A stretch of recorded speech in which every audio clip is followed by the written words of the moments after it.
creationists have made some absolutely terrible arguments over the years. Today, we're counting down the 10 dumbest creationist arguments ever made. And trust me, some of these are so ridiculous, they almost debunk themselves. Hello, I'm the Skeptic, the British floating circle that watches people make extraordinary claims, and then I explain why I don't accept what they're saying. Of course there are folks who believe really dumb stuff, but to me, there are 3 extra crazy groups of folks when it comes to Christianity.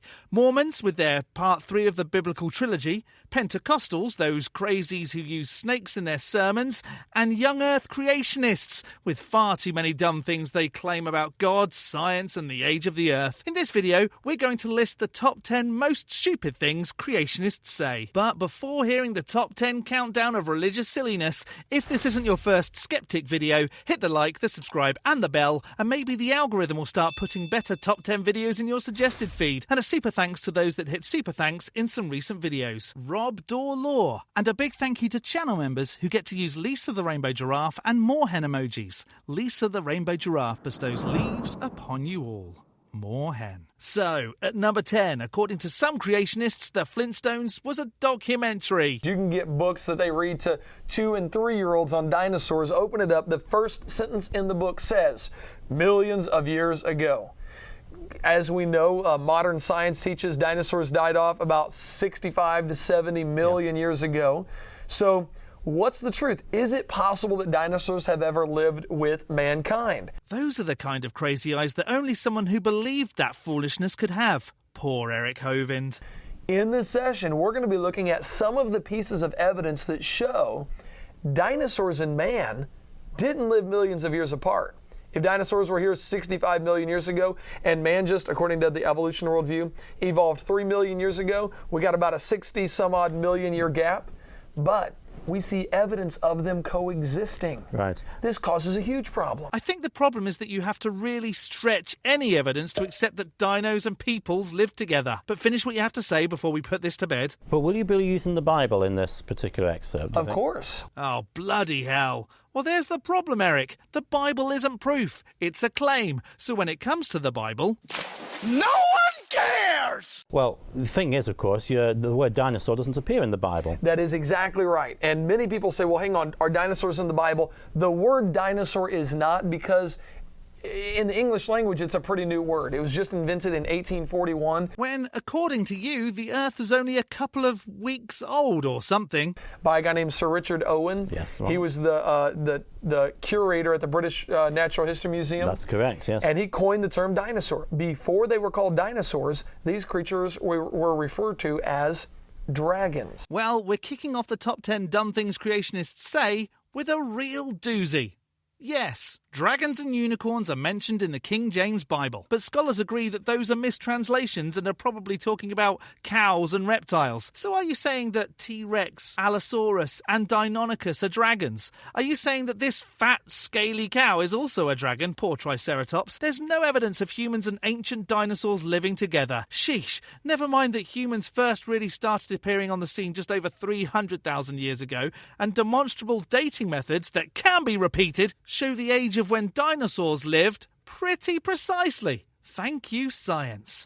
At number 9, one boat, a ton of animals, one family. What could go wrong? The flood covered the entire Earth. We see evidence for this from geology. You can see rock layers that were deposited, laid down by water all around the globe. The same layer in the Grand Canyon you can see in Wisconsin, you can see in Israel. And sometimes those layers are at different heights and angles because of plate tectonics. That doesn't prove a global flood. We see evidence for this from the Bible as well. In fact, the Bible is very clear on this point. And the Bible isn't a history book, it's claims. So, no one cares! Noah had to build a huge ark like this one because he had to bring representatives of animals from all around the world, not just a few animals from his region. All around the world, huh?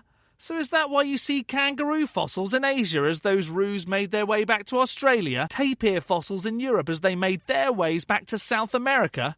Is Noah's Ark the reason that dodos went extinct? Day 5 on Noah's Ark. The predators have eaten over 17 different species this morning alone. The floodwaters covered the highest hills or the highest mountains to a depth of 15 cubits, roughly 22 feet, meaning it wasn't just a local flood. And where did all that water come from?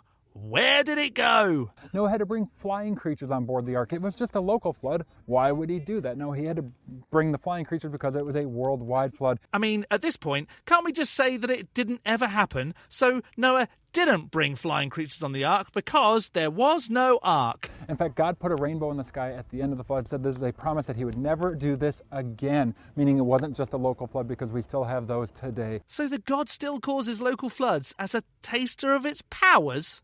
Yeah. Right. Sorry, pal. It would make more sense that flooding was caused by accident because Lisa the rainbow giraffe, leave be upon her, has a giant cosmic deity bladder that needs to be emptied somewhere. At number 8, they'll say, deep down you already believe, you just deny it. Though you say you do not believe in God, and you want me to give a compelling argument for his existence, I know, going into this discussion, that in fact you already know that God exists, and that your problem with the existence of God in the final analysis is not an intellectual problem, it's a moral one. Nah, mate, it genuinely is just not being convinced of the existence of said being. It's really simple. Since they did not see fit to acknowledge God, God gave them up. What a horrible judgment that God would give you up to a reprobate mind. To a mind that now, in its fallen condition, doesn't have a scintilla of desire. I don't know. I desire stupid claims by idiots who bend the truth to no longer be around. That way I won't worry that my son will get taught stupid beliefs when he starts school. In other words, dear friends, in our natural fallen condition, there is nothing more repugnant to our minds than the love of God. No, you can't know something exists when you aren't convinced it does. This is a lazy argument. It's like saying creationists know evolution is true, they just deny it. But actually, they really just don't understand the basics of evolution, so can't fathom it and have to make up some other excuse like God did it. Which leads us nicely on to number 7. A biologist explains evolution. A creationist hears Pokemon evolution. Behold the atheist's nightmare. Now, if you study a well-made banana, you'll find on the far side there are 3 ridges. On the close side, 2 ridges. If you get your hand ready to grip a banana, you'll find on the far side there are 3 grooves, on the close side 2 grooves.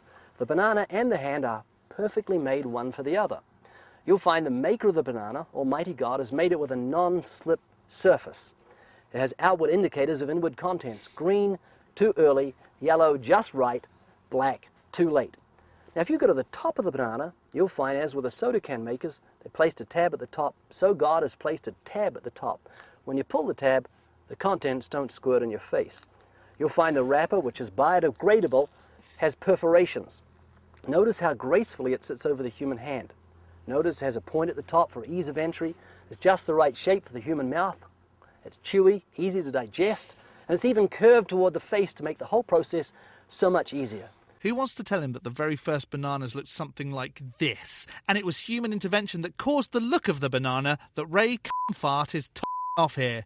Those bananas were selectively bred to turn out that way. That's a small section of evolution, and you can demonstrate it. No designer needed. The problem with a lot of creationists is they hear adaptation and think a crocodile turns into a duck to survive. Idiots. Time for number 6, and you know when someone puts in all caps, "Science proves God," it's going to get silly. How does the law of entropy contradict evolutionary thinking? Evolutionary thinking requires that simple molecules self-assembled into more and more complex molecules and more complex, and eventually became a living organism.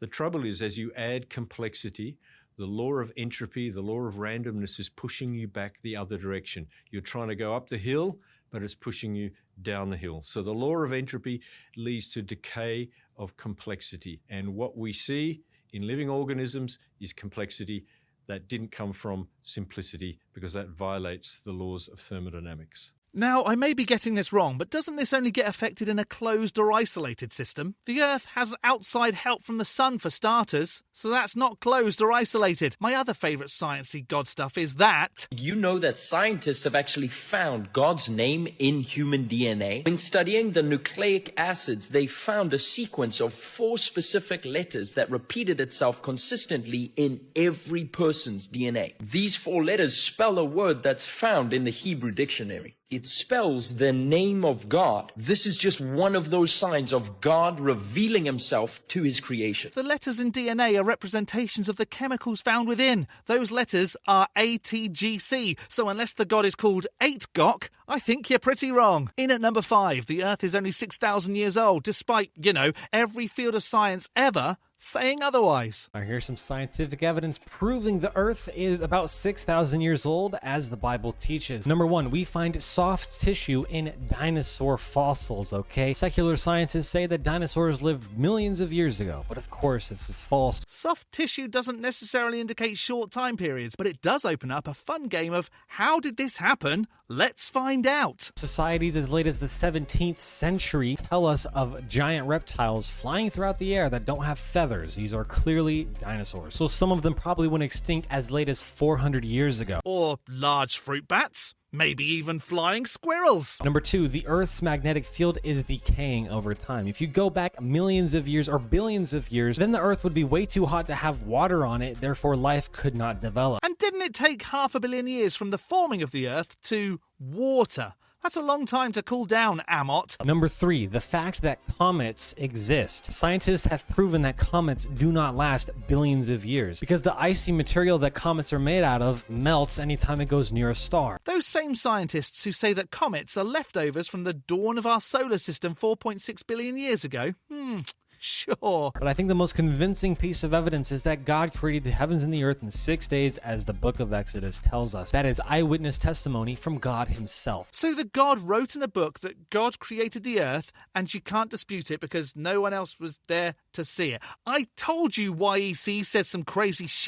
Now, number 4, and the human eye is perfectly designed, apart from blind spots and defects, and the fact squids have better vision. The eye is amazingly complex with many interworking parts. There are 3 layers of tissue in the eye. The outer layer is called the sclera. This layer gives the eyeball its white color. The middle layer is the choroid. It contains blood vessels that supply oxygen to the retina. The retina is the innermost layer. In the front of the eye is the cornea, a transparent structure that helps to focus incoming light. Who didn't read their script before presenting, Daniel? You had one job. The iris is a colored ring-shaped membrane found behind the cornea. Got to love those membranes. In the middle of the iris is a circular opening called the pupil that expands and contracts depending on how much light enters the eye. A clear fluid fills the area between the cornea and the iris.